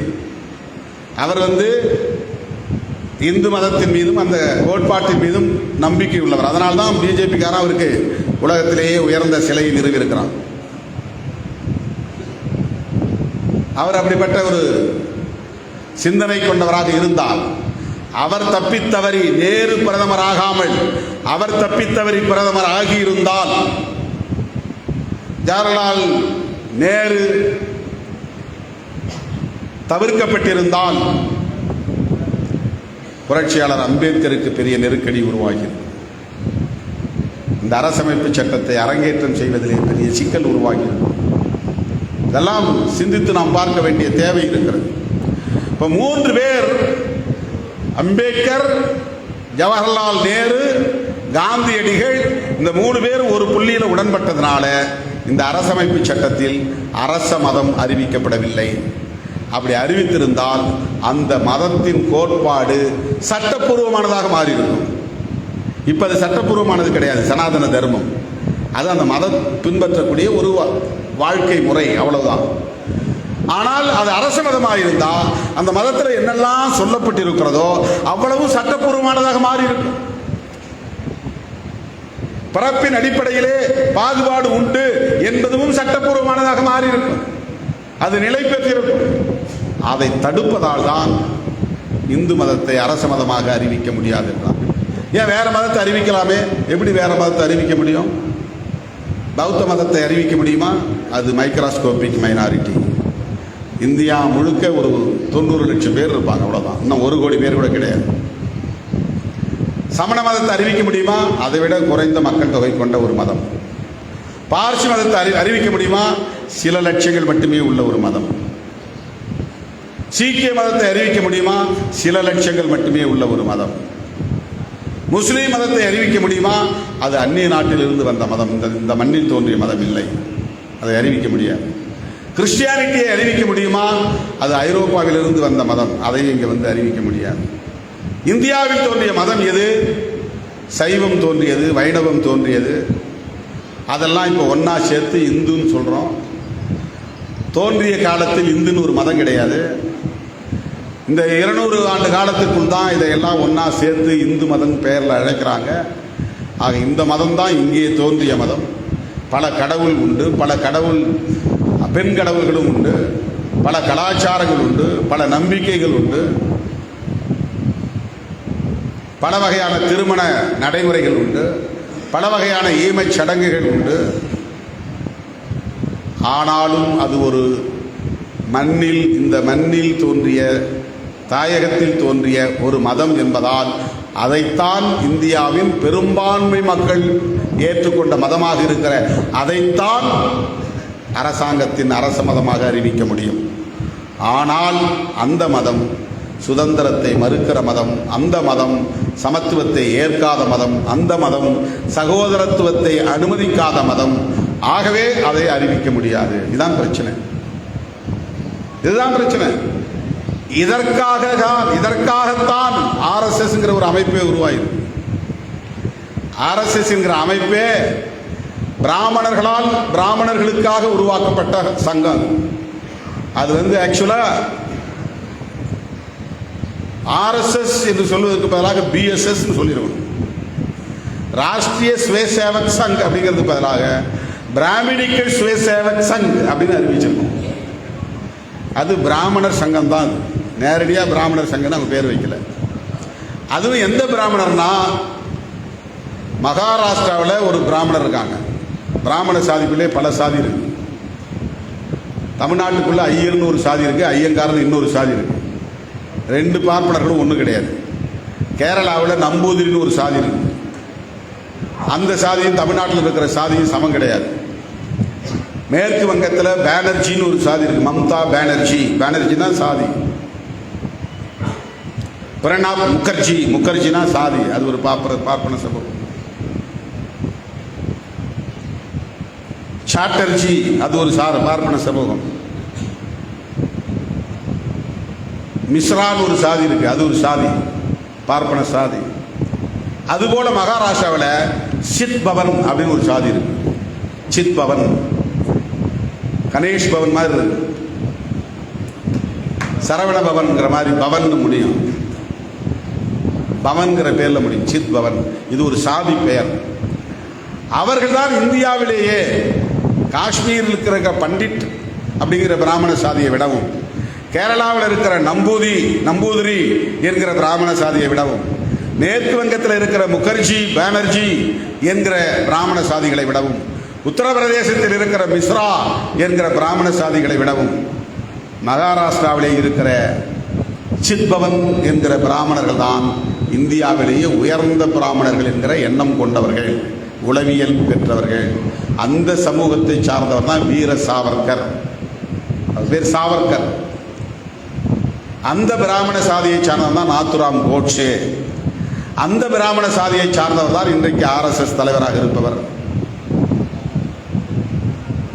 அந்த பிராமண சாதியை சார்ந்தவர்கள் மட்டும்தான் ஆர்எஸ்எஸ்ல தலைவராக வர முடியும். ஒரு நம்பூதிரி பார்ப்பனரோ, தமிழ்நாட்டு ஐயரோ, ஐயங்காரோ, அல்லது ஒரு மேற்கு வங்கத்தை சார்ந்த முகர்ஜியோ பானர்ஜியோ ஆர்எஸ்எஸ்ஸின் தலைவராக இதுவரையில் வந்ததில்லை, வரவும் முடியாது. அவர்கள் உருவாக்கிய சங்கம் தான் ஆர்எஸ்எஸ், ராஷ்டிரிய ஸ்வய சேவக் சங். அப்படின்னா என்ன அர்த்தம்னா தேசிய தன்னார்வ தொண்டு இயக்கம். அதான் தமிழ். தேசிய தன்னார்வ தொண்டர்கள் படை, தேசிய தன்னார்வ தொண்டர்கள் சங்கம். ராஷ்டிரியம்னா வடமொழியில, தமிழ்ல தேசியம்னு அர்த்தம். சேவக் சுயசேவக்னா தன்னார்வ தொண்டர்கள், தானா வாலண்டரி சர்வீஸ் பண்றவன், வாலண்டியர்ஸ் அப்படின்னு ஆங்கிலத்தில் சொல்லுவாங்க. தமிழ்ல தன்னார்வ தொண்டு இயக்கம் சொல்ற மாதிரி தன்னார்வ தொண்டர்கள் அப்படின்னு அர்த்தம். சங்கம்னா பேரவை, அவ்வளவுதான். அவர்கள் ஒரு செயல் திட்டத்தோடு இயங்குகிறார்கள். அதை நான் விரிவாக பேசினா 3 மணி நேரம் பேசணும். அதில் 2 முக்கியமான விஷயம். ஒன்று, இந்த இந்தியாவுக்கு இருக்கிற பேரை மாற்றணும். அது அல்டிமேட் எய்ம். இந்தியா, பாரத் அதெல்லாம் தேவையில்லை, ஹிந்து ராஷ்டிரா அப்படின்னு பேர் வைக்கணும். 2வது, அகண்ட பாரதம் அமைக்கணும்.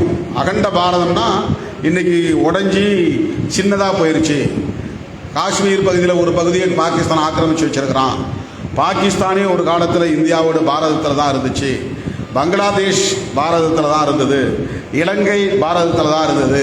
ஆப்கானிஸ்தான் கொஞ்சம் பகுதி நம்மோட தான் இருந்துச்சு. இதை எல்லாத்தையும் மீட்டு அகண்ட பாரதம் உருவாக்கி இங்கே சனாதன தர்மத்தை அரசமைப்பு சட்டமாக்கி பார்ப்பனர்களே உயர்ந்தவர்கள் என்பதை நிலைநிறுத்தி அந்த வர்ணாசிரம தர்ம கோட்பாட்டை பாதுகாக்கணும். இதுதான் ஆர்எஸ்எஸ் உடைய செயல் திட்டம். இதற்கு மாவோயிஸ்டுகள் மாதிரி ஆயுதம் தாங்கிய படையை உருவாக்கி மறைந்திருந்து யுத்தம் நடத்த முடியாது. அதனால நாடாளுமன்ற ஜனநாயகத்துக்குள்ள நுழைஞ்சி தேர்தலில் வெற்றி பெற்று ஆட்சி அதிகாரத்தை கைப்பற்றி பெரும்பான்மை மக்களின் ஆதரவோடு இந்த சட்டத்தை தூக்கி எறிஞ்சிட்டு புதிய சட்டத்தை கொண்டு வந்து இந்தியாவின் பெயரை மாற்றி சனாதன தர்மத்தை பாதுகாக்க வேண்டும். அதான் நோக்கம். அப்ப ஆட்சிக்கு வரணும். இவங்க கொள்கையை சொன்னா எவ்வளவு பேர் ஓட்டு போடுவாங்க? நிறைய பிரச்சனை. இந்திரா காந்தி இருந்த வரையிலும் அவங்க தனி மனித செல்வாக்கு ஒன்றும் பண்ண முடியல. ராஜீவ் காந்தி இருந்த வரையிலும் அவருடைய செல்வாக்கு தேசிய அளவில் எந்த தாக்கத்தை ஏற்படுத்த முடியல. இந்திரா காந்தியவும், மகாத்மா காந்தி, இந்திரா காந்தி, ராஜீவ் காந்தி இந்த 3 பெரிய ஆளுமைகளை வீழ்த்தியதால் ஆர்எஸ்எஸ் அரசியலுக்கு இங்கே ஒரு ஸ்பேஸ் உருவாயிருச்சு. அவங்களோட நமக்கு முரண்பாடு இருக்கிறது வேற விஷயம். ஆனால் அவர்கள் வளர்ச்சியில் தான் ஆர்எஸ்எஸ் மதவாத அரசியல் ஈடுபடாமல் இருந்தது. அவர்களின் அதீத செல்வாக்கால் இவர்கள் எல்லாம் 84 வரையில் எங்க இருந்தவங்க யாருக்குமே தெரியாது. 1984 அவங்க 2 எம்பி, 2024 விசிகே 2 எம்பி. நமக்கு 2024 2 எம்பி இருந்தது மாதிரி அவன் 1984 2 எம்பியோட தான் இருந்தான். அன்னைக்கு அவனுடைய ஸ்டேட்டஸ் விசிகே ஸ்டேட்டஸ் தான். 1984 பிஜேபியுடைய ஸ்டேட்டஸ் என்பது விசிகே ஸ்டேட்டஸ், அவனுடைய தகுதி. 40 வருஷத்தில் இந்த நாட்டை 11வது வருஷமா ஆண்டு கொண்டிருக்கிறார். 30 வருஷத்தில் ஆட்சி பிடிச்சிட்டான். 30 வருஷத்தில் ஆட்சியை பிடிச்சிட்டான். 11 வருஷமா நாட்டை ஆண்டுகிட்டு இருக்கிறான். எப்படி என்றால், அவன் வெள்ளைக்காரனை எதிர்த்து அரசியல் பண்ண முடியல, காங்கிரஸை எதிர்த்தும் பெருசாக அரசியல் பண்ண முடியல, கம்யூனிஸ்டுகளை எதிர்த்து அரசியல் பண்ண முடியல. அவன் ஒரு உத்தியை கண்டுபிடிச்சான். முஸ்லீம்களும் கிறிஸ்தவர்களும் இங்கே இருக்கிற எஸ்சி எஸ்டி மக்கள் எல்லாம் ஏமாற்றி மதம் மாற்றிக்கிட்டு இருக்கிறான். முஸ்லீம் வெறுப்பு, கிறிஸ்தவ வெறுப்பு, இந்துக்களையே உஷார், நம்ம மதம் பறி போய் கொண்டிருக்கிறது, இங்கே இருக்கிறவங்க எல்லாம் முஸ்லீமாக மாறிக்கிட்டு இருக்கிறான், எல்லாம் குள்ளா வச்சுக்கிட்டு இருக்கிறான், இங்கே இருக்கிறவன் எல்லாம் ஏசப்பா ஏசப்பான்னு ஓடிக்கிட்டு இருக்கிறான். இதெல்லாம் மாற்றி விடுறவங்க எல்லாம் இந்த இந்து மதத்தை, முஸ்லீம் மதத்தை சார்ந்தவர்களும் கிறிஸ்தவ மதத்தை சார்ந்தவர்களும் தான். அவனை பார்த்தா அடிங்க, மசூதியை இடிங்க, தேவாலயத்தை கொடுத்துங்க, பைபிளை கொடுத்துங்க. இந்த பிரச்சாரம் தான் இந்த 40 ஆண்டுகளாக தொடர்ந்து நடைபெற்று வருகிறது. வெள்ளைக்காரனே வெளியேறு என்று சொல்வதற்கு வாய்ப்பில்லை. அவன் வெளியேறிவிட்டான். பாகிஸ்தானையும் சொல்லி சொல்லி ஏமாற்ற முடியவில்லை. அவன் தனி நாடு. அவனை எதிர்த்து இங்க மக்கள் யாரும் ரெஸ்பாண்ட் பண்ணவே இல்லை. அதுக்காக இங்க யாரும் ஓட்டு போடலை. இப்ப இங்க என்ன வழின்னு பார்த்தா, இந்துக்களே தயாராகுங்கள், இந்துக்களே அணியை திரளுங்கள், இந்துக்களே ஒன்று சேருங்கள் சொல்லி சொல்லி பார்த்தா யாரும் கேட்கல. உடனே உள்ள பூந்தான். உள்ள பூந்து, நீ ஆண்ட சாதி, உனக்கு ஒரு பெருமை இருக்கிறது, நீ ஆண்ட பரம்பரை, ஒவ்வொரு சாதிக்கும் சாதி பெருமையை ஊட்டினான். நீ ஷெட்யூல் காஸ்ட்னு ஒன்றா போயிடாத, அந்த சாதி நீயும் ஒன்று கிடையாது, அவன் வேற சாதி எஸ்சியில், நீ வேற சாதி எஸ்சியில், நீ வேற சாதி, உனக்கு ஒரு பாரம்பரியம் இருக்கு, நீ ஒன்று சேராத. ஏன் ஒன்று சேராத? நீ இந்தியா முழுக்க எஸ்சிங்கிற பேரில் ஒன்றா போயிடுற, உனக்கு இந்துங்கிற கான்சியஸே வரமாட்டேங்குது. நீ தமிழன்னு ஒன்றா போற, நீ தமிழன்னு ஏன் போறன்னா நீ திராவிட இயக்க அரசியலை ஏற்றுக்கிட்ட, நீ பெரியாரையும் அண்ணாவையும் மற்ற தலைவர்களையும் ஏற்றுக்கிட்டதுனால உனக்கு சாதி மேலே பற்று இல்லை. அதனால தமிழன் தமிழ் வாழ்க, தமிழ்நாடு வெல்க அப்படின்னு போயிட்டு இருக்கிற. உனக்கு சாதி பற்று இல்லாதனால மதப்பற்று இல்லை. அதனால திராவிட அரசியல் தப்பு பேசாத, எஸ்சின்னு சொல்லாத, ஷெட்யூல் காஸ்ட்னு சொல்லாத, தலித்துன்னு சொல்லாத. தலித்துன்னு சொன்னாதான் பாஸ்வானு நானும் அண்ணன் தம்பி கை கோக்க முடியும். சாதியை சொன்னால் அவர் வேற சாதி, நான் வேற சாதி, அவர் மொழி வேற மொழி, நான் மொழி வேற மொழி. அவர் இந்தியை பேசுவார், நான் தமிழை பேசுகிறேன். அவர் மகர சாதி, நான் இங்கே ஆதி திராவிடர். நான் எப்படி ரெண்டு பேரும் ஒன்றாக முடியும்? ஒன்றாக முடியாது. இவங்களை ஒன்றா சேர்க்கறதுக்கு அம்பேத்கர் கண்டுபிடிச்ச உத்தி, நீ எல்லாம் ஷெட்யூல் காஸ்ட் பட்டியல் போட்டார். இத்தனை நூற்றுக்கணக்கான சாதிகள், இவங்கெல்லாம் ஒரே குலம், ஒரே குருதி வகையை சார்ந்தவர்கள், ஒரே மாதிரியான ஒடுக்குமுறைக்கு உள்ளானவர்கள், ஒரே மாதிரியான சாதிய வன்கொடுமைகளை சந்திக்கக்கூடியவர்கள். இவர்கள் இந்தியா முழுக்க தனியே வாழ்கிறார்கள். இவர்களுக்கு கல்வி மறுக்கப்பட்டிருக்கிறது, இவர்களுக்கு அதிகாரம் மறுக்கப்பட்டிருக்கிறது, இவர்கள் கைகளில் யார் கைகளிலும் அதிகார நிலம் இல்லை. இவர்கள் பிள்ளைகள் எல்லாம் அவரவர் தொழிலையே குலத்தொழிலையே திரும்ப திரும்ப செய்கிறார்கள். கக்கூஸ் கழுவன் பிள்ளை கக்கூஸ் கழுவுகிறது, மாடு மேய்க்கிறவன் பிள்ளை மாடு மேய்க்கிறான், துணி துவைக்கிறவன் பிள்ளை துணி துவைத்துக் கொண்டே இருக்கிறான், விவசாயம் செய்யக்கூடியவனுடைய பிள்ளை விவசாயம் செய்து கொண்டே இருக்கிறது. இது நீடித்துக் கொண்டே இருக்கிறது. இவர்களுக்கு எந்த அதிகாரமும் இல்லை. அதனால் இவர்கள் எல்லோரும் ஒரே வகையை சார்ந்தவர்கள் என்று பட்டியலிட்டு இவர்கள் எல்லோருக்கும் கல்வி தர வேண்டும், நீங்க அப்படியாவது ஒற்றுமையாக இருங்க என்று படாத பாடுபட்டு 90 வயது வரையில் வாழ வேண்டியவர் 65 வயதில் இறந்து போனார், இந்த மக்களை ஒரு அணியில் கொண்டு வருவதற்காக. ஆனால் சில சில்லறைகள் வந்து இவற்றையெல்லாம் உடைத்து விட்டார்கள்.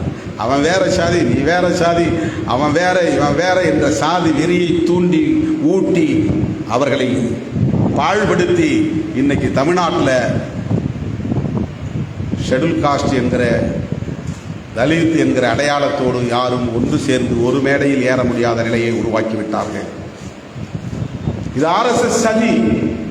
ஒரு 20-25 வருஷத்துக்கு முன்னால 2000 ஆதி திராவிடர், தேவேந்திரகுல வேளாளர், அருந்ததியர் ஒற்றுமை அப்படிங்கிற குரல் ஒலிச்சது. ஒரே மேடையில் நின்னோம், கைகோர்த்து நின்றார்கள்.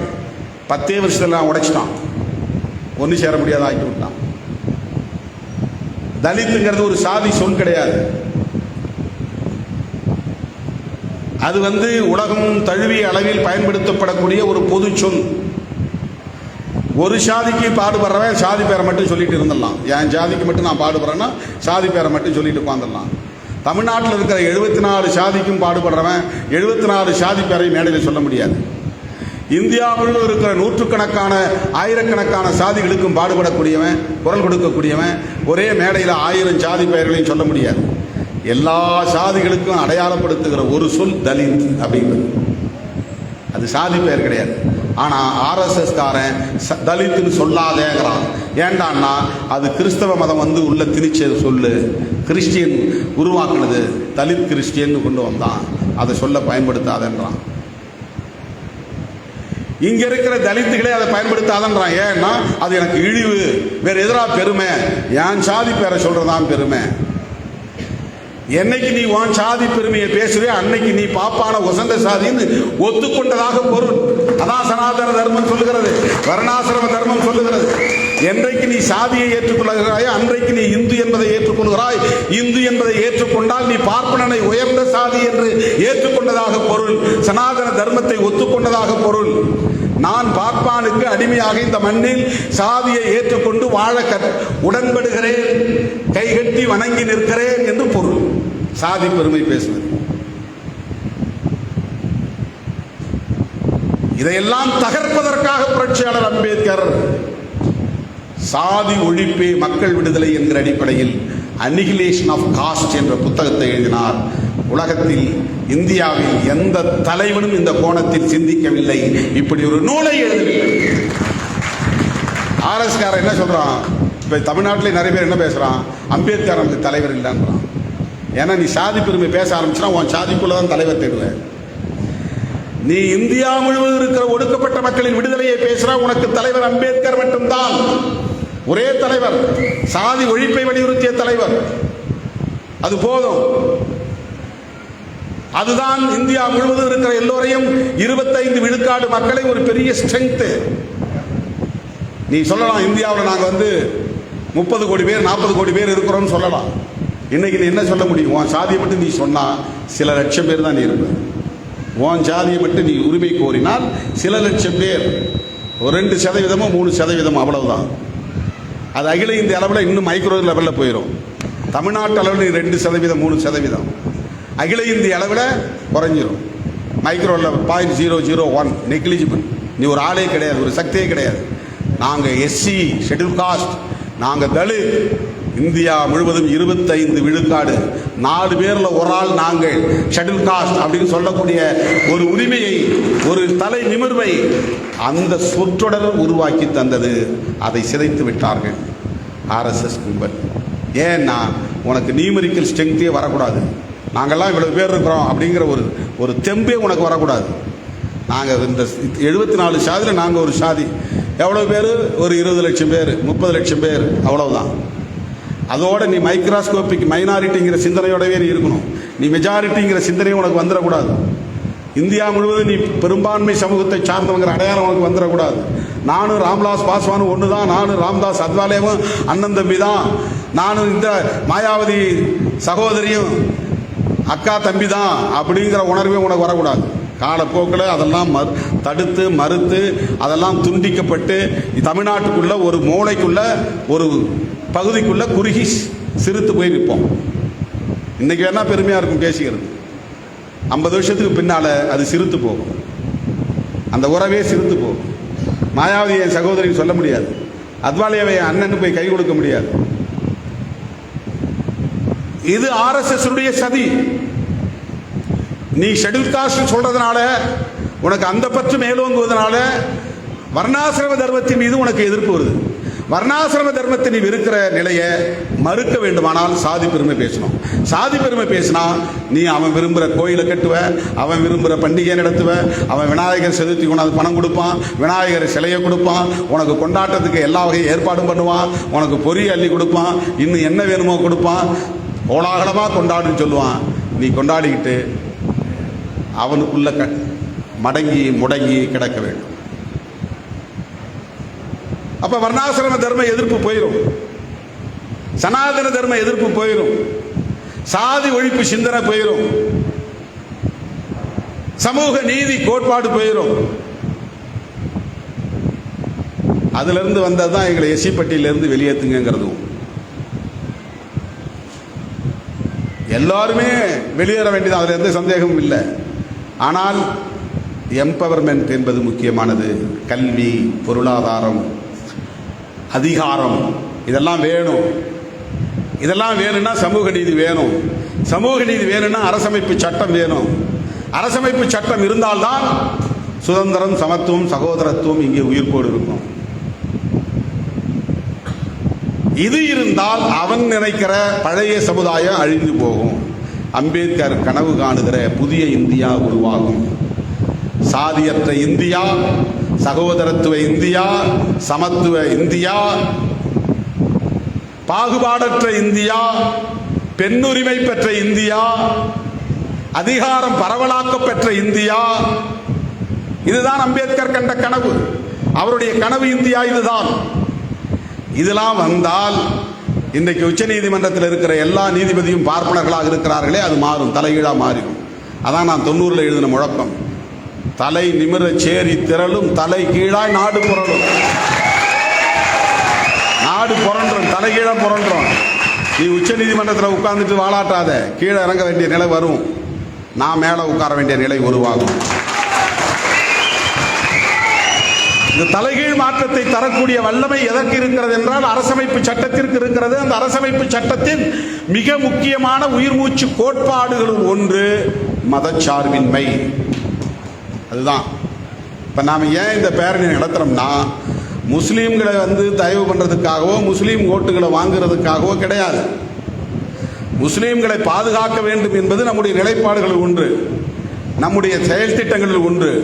அதை விட அவன் முஸ்லீமை ஒரு ஸ்ட்ராட்டஜியா தான் பயன்படுத்துறான், ஒரு உத்தியா பயன்படுத்துறான். முஸ்லீமுக்கு எதிராக வெறுப்பை உருவாக்கினா இந்துக்கள்லாம் பெரும்பான்மையா ஒன்று சேர்ந்துருவாங்க.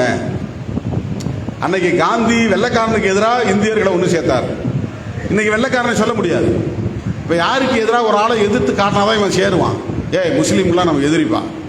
அவன் பாரு, ராமர் பிறந்த இடத்துல மசூதியை கட்டிட்டான். அந்த மாதிரி எங்கெங்க மசூதி இருக்க எல்லாம் போய் தேடு. அதுக்கு முன்னால் அங்கே ஏதாவது கோயில் இருந்துச்சா பாரு. அப்படி இருந்திருந்தா இந்து கோயில் இருந்துச்சுனாக்கா அந்த மசூதி இடிச்சிரு. இதான் அவன் சொல்றான். வெறுப்பு அரசியலை விதைக்கிறார். அரசமைப்பு சட்டத்தை நீர்த்து போக செய்கிறார். அம்பேத்கருக்கு ஜெயந்தி கொண்டாடி கொண்டே அரசமைப்பு சட்டத்தை நீர்த்து போக செய்கிற சதி வேலைகளில் RSS உள்ளிட்ட சங் பரிவார் கும்பல் தொடர்ந்து ஈடுபட்டு வருகிறது.